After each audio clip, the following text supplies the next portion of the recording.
오늘 저희가 함께 들여다볼 자료는요.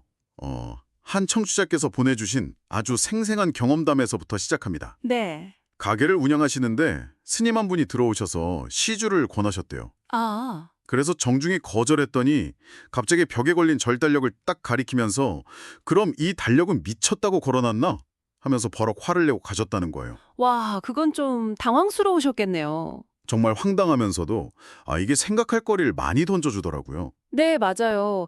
처음 들으면 그냥 좀 불쾌한 경험담 같은데 사실 이 일화가 오늘 저희가 다룰 자료의 핵심을 정확하게 꿰뚫고 있습니다. 핵심이요? 네, 바로 모든 조직은 과연 누구를 위해 존재하는가 하는 아주 근본적인 질문이죠. 맞습니다. 그래서 이 경험을 실마리 삼아서 종교, 국가, 더 나아가서는 신이라는 존재의 본질까지 아주 직설적으로 파고드는 텍스트를 좀 같이 보려고 합니다.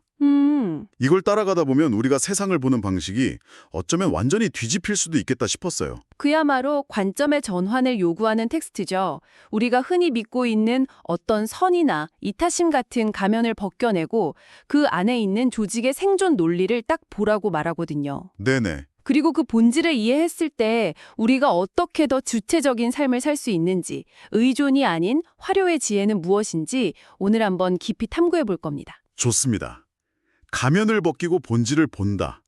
그럼 지금부터 한번 그 조금은 불편할 수도 있는 진실 속으로 들어가 보죠. 자, 시작부터 아주 도발적인 문장이 나옵니다. 사찰은 절대 당신들을 위해 존재하지 않는다. 스님은 스님 자신을 위해 존재한다.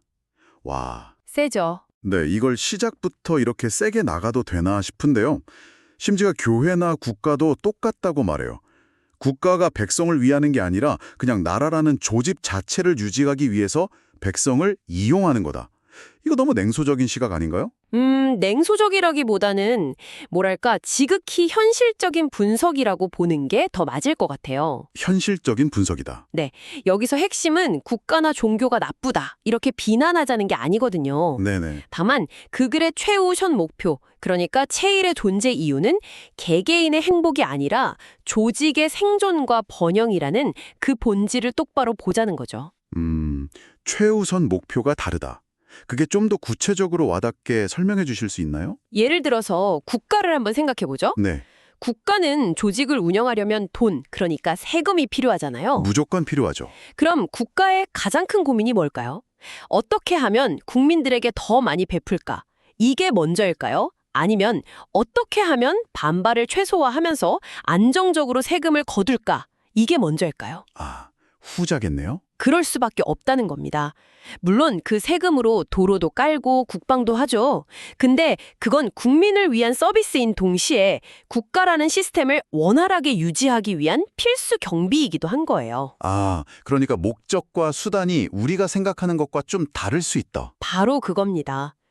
국민을 위하는 행위가 존재 목적 자체가 아니라 조직을 유지하기 위한 수단일 수 있다는 말이네요. 네네. 듣고 보니 정말 일리가 있습니다. 이 자료에서도 나라가 존재하는 것 자체만으로도 나에게 도움이 된다. 이렇게 말하거든요.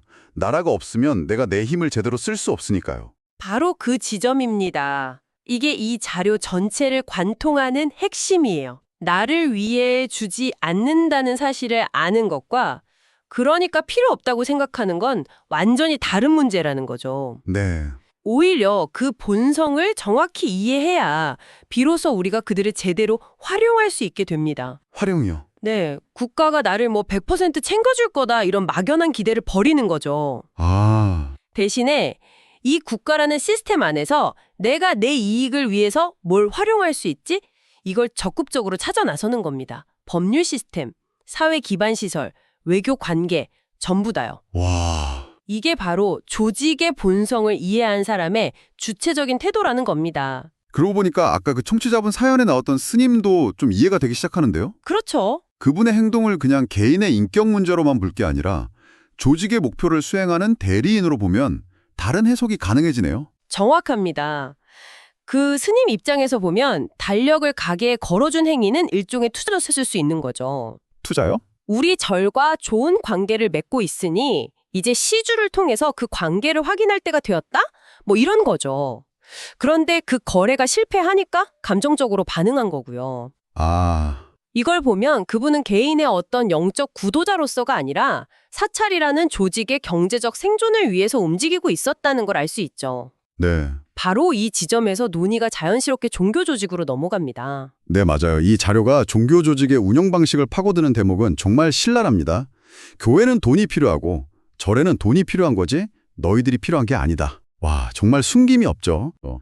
현대사회가 철저한 경제 논리로 움직이는데 거대한 조직을 유지해야 하는 종교단체라고 해서 예외일 수는 없다는 분석인 거죠.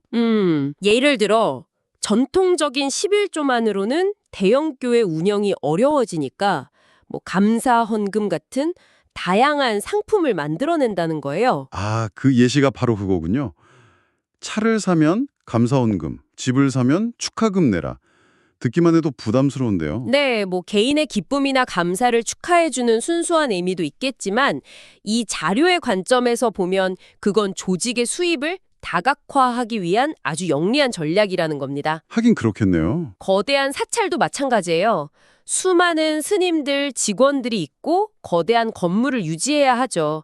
신도들이 오지 않으면 운영 자체가 불가능하거든요. 맞아요. 그러니 문화재 관람료를 받거나 국립공원 통행세를 받거나 정부 지원금을 받으려고 노력하는 등 생존을 위한 경제활동을 할 수밖에 없다는 겁니다. 사실 조상을 핑계로 돈을 요구하는 경우에 대한 분석은 더 서늘하게 다가왔어요. 당신 조상이 지금 힘드니 우리가 잘 빌어줘야 한다. 이렇게 접근해서 네. 결국에는 개인이 감당하기 부담스러운 액수의 돈을 요구하는 방식으로 상대를 활용한다는 분석이요. 네. 그런 행위의 밑바탕에는 당신의 어떤 영적 평안이 아니라 돈을 얻어내려는 조직의 목적이 깔려 있다고 보는 거죠. 여기서 정말 중요한 건 이런 현상을 보고 내가 속았구나 하면서 분노하거나 종교 전체를 불신하는 데서 그치면 안 된다는 겁니다. 그럼 어떻게 해야 하죠? 저 조직은 저렇게 움직이는구나 하고 그 본질을 그냥 담담하게 파악하고 내 중심을 잡는 것이 중요합니다. 네. 그리고 나서 다시 활용의 관점으로 돌아가는 거죠. 예를 들어 내가 어떤 절에 갔을 때 마음의 평화를 얻는다면 그건 내가 그 절의 분위기와 공간을 활용해서 내 목적을 달성한 겁니다. 아하. 교회에 가서 구원을 바라기보다 거기 있는 사람들하고 교류하면서 좋은 비즈니스 파트너를 만났다. 그럼 그건 내가 교회의 소셜 네트워크를 성공적으로 활용한 거고요. 와우. 조직의 목적이랑 내 목적이 다를 수 있다는 걸 인정하고 그냥 나한테 필요한 것만 얻어내면 된다. 굉장히 실용적인 태도네요. 맞습니다. 아주 실용적인 거죠. 알겠습니다. 국가, 종교 같은 인간이 만든 조직의 논리는 이제 이해가 갑니다. 근데 이 자료는 여기서 멈추지 않고 한 걸음 더 나가더라고요. 신의 영역까지. 그렇죠. 솔직히 저는 이 부분이 가장 충격적이었습니다. 그렇죠. 신들은 우리를 위해 있는 게 아니고 신들 자기들을 위해서 우리하고 연결하고 있다. 이 문장이 아마 가장 받아들이기 힘든 부분일 겁니다. 맞아요. 우리가 신을 찾고 기도하고 믿어주지 않으면 신은 힘을 갖지 못한다는 주장까지 하니까요. 네. 그 힘을 원력이라고 표현하던데 이게 정확히 어떤 개념인가요? 여기서 말하는 원력은 그냥 막연한 힘이 아니고요. 일종의 영적인 에너지 총량 아니면 영향력이라고 생각하시면 쉬워요. 아, 에너지 총량. 네. 신자들이 간절히 바라고 기도하는 그 마음들이 모여서 신의 원력이 되는 거죠. 근데 이 텍스트의 파격적인 주장은 이 원력이 신에게서 인간에게로 일방적으로 내려오는 게 아니라는 거예요. 그럼요. 오히려 인간이 신에게 공급해주는 자원이라는 겁니다. 인간이 신에게 에너지를 공급한다고요? 그렇습니다. 아주 재미있는 비유가 나오잖아요. 네네. 북한의 산신들은 찾아가서 비는 사람이 없으니까 힘을 다 잃어버렸는데 남한의 산신들은 6.25 전쟁 이후에 아들 군대 보낸 어머니들이 하도 간절하게 찾아가서 빌었기 때문에 원력이 엄청 강해졌다는 거예요. 인간의 믿음이 신의 힘을 키운다. 바로 그거죠. 그러면서 그 관계가 어떻게 변질되는지도 보여주죠. 처음에는 그저 찾아만 와도 좋다고 하던 신이 사람들이 점점 많이 찾아오니까 다음에는 올 때 족발이라도 가져오너라. 네. 나중에는 되리를 통째로 잡아오너라라면서 요구가 점점 커진다는 대목에서 진짜 실소를 금치 못했습니다. 그게 바로 신과 인간의 관계 역시 본질적으로는 거래에 가깝다는 걸 보여주는 비유입니다. 신도 자신의 원력을 유지하고 키우기 위해서 인간의 믿음과 정성을 필요로 한다는 거죠. 와. 그래서 이 자료는 신에게 감사할 것 하나도 없다고까지 단언합니다. 그건 너무 극단적인 표현 아닌가요? 물론 표현이 거칠죠. 하지만 그 속에 담긴 뜻은 맹목적인 의존 관계를 거부하라는 겁니다. 아, 의존관계. 네, 인간은 인간의 일을 바르게 하고 신은 신의 일을 바르게 하면 된다. 내가 내 노력으로 이룰 수 있는 70%를 다 해냈을 때 그때 신이나 하늘의 기운이 나머지 30%를 도와줄 수 있는 것이지 처음부터 모든 걸 해달라고 매달리고 의지하는 대상이 아니라는 겁니다. 네, 이 모든 논의가 결국 하나의 결론으로 모이는 거죠. 바로 의지하지 말라. 맞습니다. 의지를 하기 시작하면 나는 노예가 되기 시작한다. 돈의 노예, 조직의 노예, 사상의 노예가 된다는 그 경고가 굉장히 무겁게 들리더라고요. 네, 특히 이 자료가 작성된 2013년 당시에 50대, 그러니까 베이비 부모 세대를 직접적으로 겨냥해서 이야기하는 부분이 인상적이에요. 아, 그랬죠? 그분들이 평생 국가와 사회, 가족을 위해 헌신하며 살아왔지만 이제는 누군가에게 빌고 기대는 삶을 멈추고 오롯이 스스로의 힘으로 일어설 준비를 하라고 아주 강력하게 촉구하고 있습니다. 맞는 말씀입니다. 하늘의 힘, 즉 외부의 도움도 내가 스스로 강인하게 일어서려고 노력하는 사람에게 주어진다. 네, 의지하려는 마음을 가진 사람에게는 절대 힘을 내려주지 않는다. 이 대목에서 결국 모든 건 나에게서 시작되고 끝나는구나 다시 한번 확인하게 되네요. 근데 한편으로는 이런 의문도 들어요. 이 거대한 조직과 시스템 앞에서 개인이 정말 주인이 될 수 있을까요? 그게 가능한가요? 아주 좋은 질문입니다.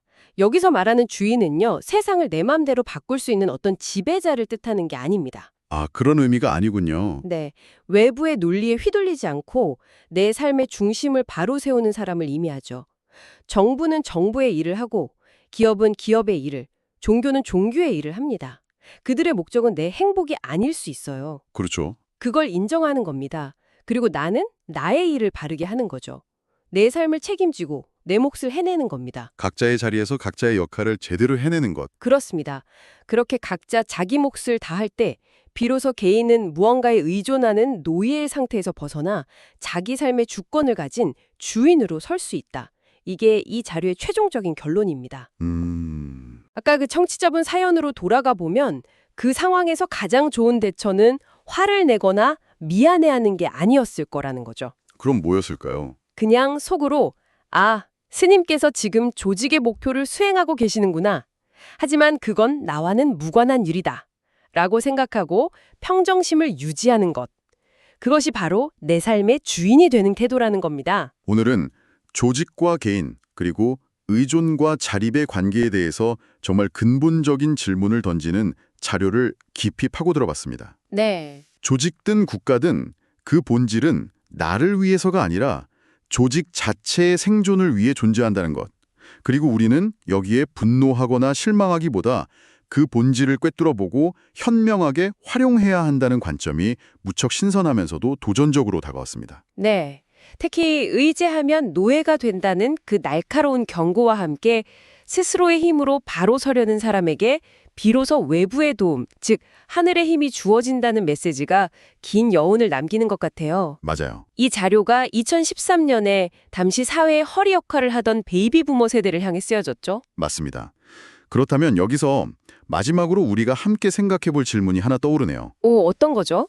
그로부터 10여 년이 흐른 지금, 이 스스로 일어서라는 메시지는 오늘을 살아가는 우리에게, 그리고 우리 다음 세대에게는 과연 어떤 의미로 다가올까요? 모든 것이 파편화되고 동시에 초연결된 이 시대에 온전히 나의 힘으로 선다는 것은 과연 무엇을 뜻하는 걸까요? 각자의 삶 속에서 한번 곱씹어 볼 만한 질문인 것 같습니다.